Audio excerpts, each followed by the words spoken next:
জুম্মার নামাজ পড়তে গেছি, নামাজ পড়া শেষ, মোনাজাত ধরা শেষ। সে সময় জিলাপি আমার এক কাকু বলতেছে যে জিলাপি তুমি দাও তো, তাহলে দিয়ে দাও তুমি।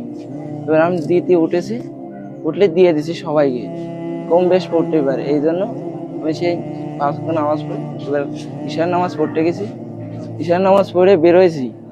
এবার আমি অর্ধেক কষ্ট এলে তারপরের কাছে তো আমার এক ভাই কাছে যে ভাই ও কাছে যে আয় তোর সাথে কথা আছে।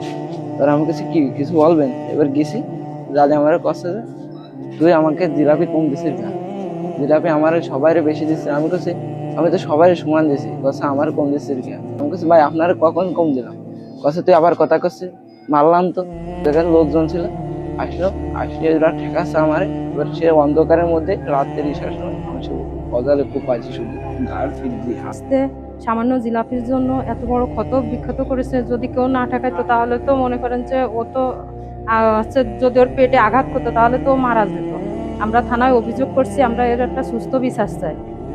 সামান্য জিলেপি দেওয়া নিয়ে আমার ছেলেকে যেভাবে কোপানো হয়েছে এবং 24টা সেলাই লাগেছে, আমি তার বাপ মা শিপন এবং তার বাপ তোফায়েল আহমদের ছেলে আমার সন্তানকে ভীষণভাবে আঘাত করেছে এবং 24টা সেলাই লেগেছে। আমি থানায় অভিযোগ দিয়েছি।